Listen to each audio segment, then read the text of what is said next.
Oke, Assalamualaikum warahmatullahi wabarakatuh. Halo teman-teman semuanya, bertemu kembali dengan aku Rani Kartika dalam channel YouTubeku yang berbagi informasi seputar hukum, seputar perkuliahan, seputar kampus, dan juga mahasiswa. Nah, udah lama nggak bikin video karena mohon maaf teman-teman. Ada kesibukan gitu ya, jadinya, belum sempat lagi untuk nge-up video. Nah, kali ini, videonya membahas, seputar lebih menjawab pada pertanyaan-pertanyaan untuk, eee, kalian yang masuk beberapa hari belakangan ini di notifikasi komentar YouTube-ku. Nah, sebenarnya pertanyaannya itu rata-rata hampir sama, jadi aku pilih 2 aja yang mewakili juga pertanyaan dari teman-teman lainnya. Jadi nggak perlu dijawab satu-satu, karena pertanyaannya hampir rata-rata yang masuk seputar pertanahan itu sama beberapa hari belakangan ini. Jadi aku pilih 2 dan itu nantinya juga semoga nanti mengcover eee, pertanyaan-pertanyaan yang lain untuk dijawab gitu ya teman-teman ya. Nah, aku langsung aja untuk, menjawab dan membahas sedikit pertanyaan dari kalian. Semoga ini bermanfaat, nantinya jangan lupa untuk kalian cek juga di playlist channelku, ada pilih aja ya, playlist seputar pertanahan dan notaris, nanti di situ banyak sekali video-video, baik versi full videonya maupun short. Jadi, beberapa waktu ini rame banget di video short-ku yang nonton tentang, masalah pertanahan. Kalian itu kan versi pendeknya ya teman-teman ya kalau short video itu. Nah nanti kalian langsung aja klik di YouTube-ku itu, nanti muncul playlist. Nah kalian cari aja pembahasan tentang pertanahan yang versi full-nya sudah ada gitu. Jadi jangan sepotong, kalau short itu kan cuman kayak cuplikannya aja gitu, pembahasan singkatnya aja gitu ya teman-teman ya. Nah, pertanyaannya, ini terima kasih juga untuk Ibu Wongkito Channel, 5 hari yang lalu. Tuh, sebenarnya saya sudah jawab juga itu di komentar beliau, tapi supaya ini, karena saya bilang tadi banyak pertanyaan yang serupa seperti ini masuk, maka tidak salah jika saya untuk membahasnya sama-sama untuk kalian. Jadi, biar yang bertanya yang lainnya itu menonton video ini jadi terjawab pertanyaannya. Semoga begitu harapan saya ya. Nah, pertanyaan dari ibu tersebut, saya mau tanya, saya beli tanah kaplingan cash, kok cuma dapat kwitansi dan surat PJB, pengikatan jual beli. Infonya developer mau urus sertifikat sampai balik nama atas nama saya. Dan itu ada ditulis dalam surat PJB. Pertanyaan saya, apakah itu aman, Bu? Nah, pertama, kalau teman-teman beli tanah kaplingan, ini tips aja ya buat kalian. Yang pertama adalah biasanya itu apalagi kalau cash ya, itu langsung dibuatnya namanya AJB bukan PJB. Jadi dalam istilah, jual beli tanah itu ada jenisnya AJB dan PJB, teman-teman. PPJB, sorry. PJB perjanjian jual beli, PPJB perjanjian pengikatan jual beli. Kalau kalian bayarnya cash, alias kan itu tunai ya, maka sebenarnya dibuat aja jangan PJB, tapi AJB akta jual beli. Kenapa? Karena kalau kalau kami waktu belajar dan praktek gitu ya di notariat, PPJB itu pengikatan, namanya aja pengikatan jual beli. Artinya transaksi tersebut nilainya tidak secara cash. Jadi masih secara bertahap. Kenapa dia diikat? Karena sewaktu-waktu dia akan membeli tanah tersebut secara tunai. Gitu. Jadi di awal dia mungkin sudah ngasih janji dan ngasih uang mukanya aja. Dia akan berjanji bahwa nanti beberapa bulan ke depan atau setahun kemudian dia akan membeli tanah tersebut misalnya. Maka dibuatlah yang namanya pengikatan jual beli. Nah, kalau di case ibu ini, kenapa yang saya pertanyakan justru kepada ibu ini waktu itu, kenapa PJB ya gitu, kenapa nggak langsung AJB kayak gitu, karena kan ini cash. Nah, ini jadi pelajaran juga teman-teman, kalau beli tanah kepringan tipsnya tadi sorry, pertama pastikan dulu deh, eee, sertifikatnya itu apa. Karena beberapa yang konsultasi ke saya terkait dengan masalah beli tanah kaplingan ini, mereka mengatakan bahwa Dari developer itu dikatakan sertifikatnya HGB, hak guna bangunan, teman-teman. Nah, teman-teman harus pastikan dulu kepada developernya sebelum membeli. Ini sertifikatnya nanti apa? Kalau HGB, mintalah sekalian ditingkatkan jadi hak milik, teman-teman. Kenapa? Karena hak milik itu dalam hak atas tanah, jenis hak atas tanah, dia paling terkuat posisinya. Karena dia tidak ada jangka waktu tertentu, berlakunya seumur hidup bahkan sampai bisa diteruskan kepada pewaris. Kalau cuma sertifikatnya HGB, hak guna bangunan, maka sudah pasti ada jangka waktu tertentu.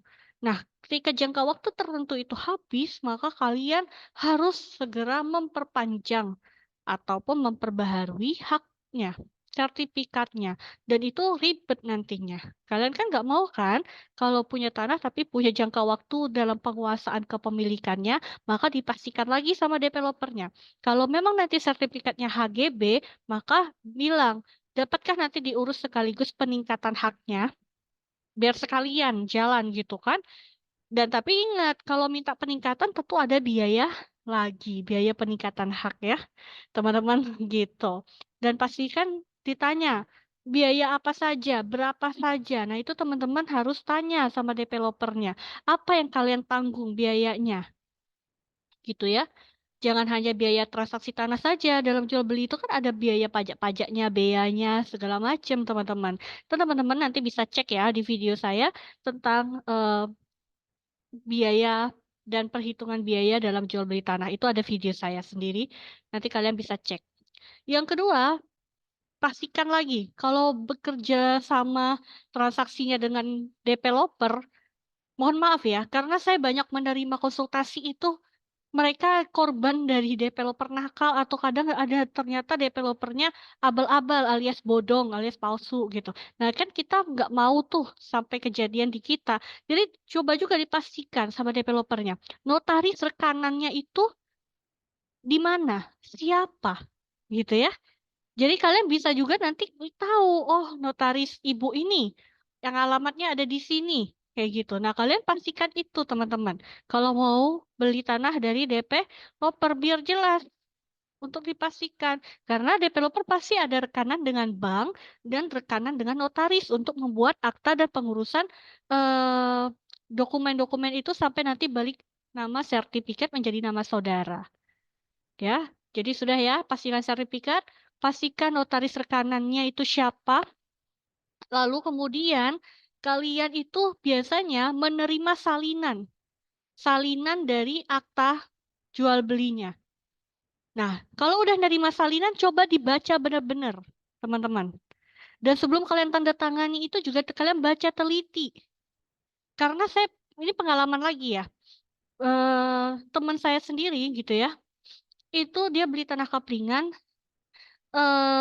dia udah bayar tunai, dapat AJB, tapi ternyata apa?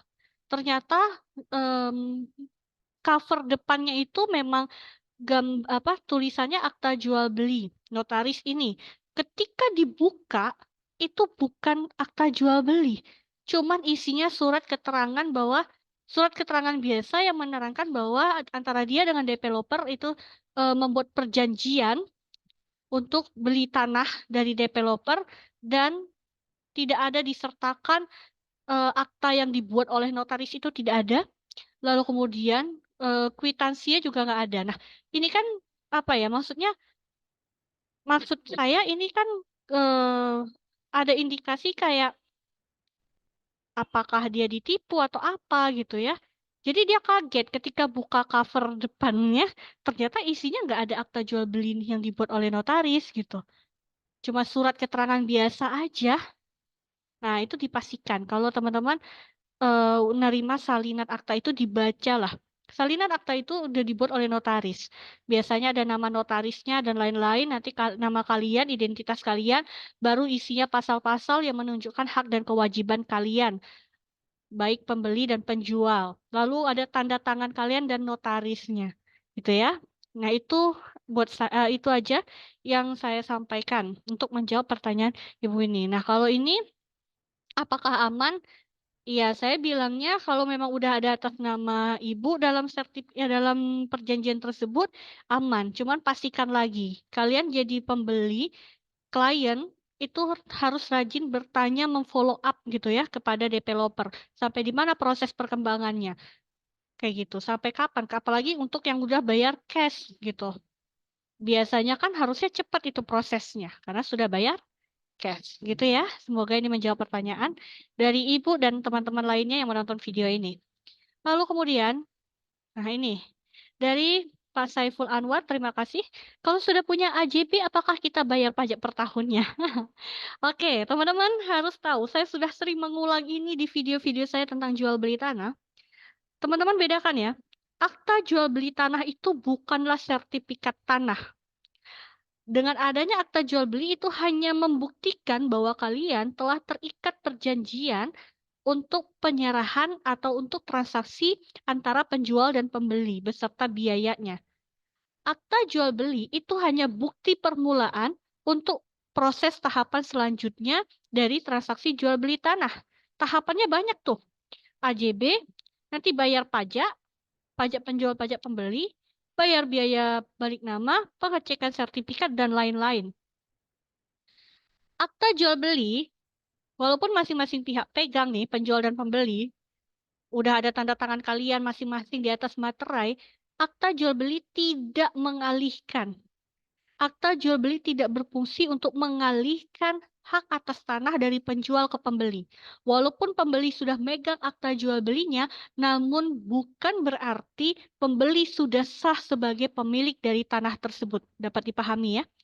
Sehingga proses yang dibutuhkan adalah tahapan berikutnya, yaitu ajukan sertifikat tersebut karena sertifikat masih atas nama penjual. Agar sah menjadi nama pembeli, maka sertifikat tanah tersebut haruslah dibalik nama menjadi nama pembeli. Nah, jadi begitu ya, Pak Saiful dan teman-teman yang lain yang menonton video ini.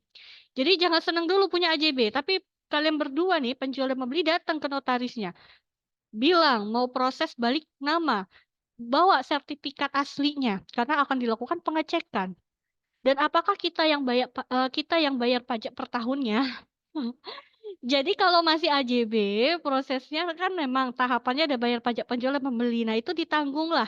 Biasanya pembeli yang nanggung pajak-pajaknya. Tapi nanti, dibedakan ya, nanti ketika tanah sudah sah menjadi milik pembeli, sudah atas nama pembeli di sertifikat itu, maka ya untuk pajak bumi dan bangunannya, ya memang pembeli yang menanggungnya. Paham ya? Jadi ini pertanyaannya tuh saya juga rancu, apakah kita yang bayar pajak per tahunnya? Dalam konteks apakah tanah itu nanti ketika sudah jadi pembeli, gitu ya, milik pembeli, ya memang pembeli, karena kan sudah jadi milik dia. Jadi ya bayarlah pajak tiap tahun itu, pajak bumi dan bangunan. Sorry, tiap tahun apa tiap bulan ya, pajak bumi dan bangunan itu.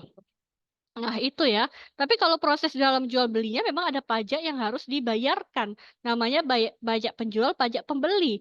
Siapa yang menanggung itu kesepakatan. Tapi biasanya dalam praktek semua biaya-biaya pajak dan lain-lain pembeli yang nanggung. Boleh, kalau penjual dan pembeli mau nanggung sendiri-sendiri untuk pajak penjual pajak pembelinya ya silahkan. Karena semuanya sesuai dengan kesepakatan. Seperti itu ya. Semoga apa yang saya sampaikan ini bermanfaat untuk kalian dan menambah informasi hukum seputar pertanahan khususnya. Jangan lupa ini di-share. Terima kasih kalian sudah menonton. Assalamualaikum warahmatullahi wabarakatuh.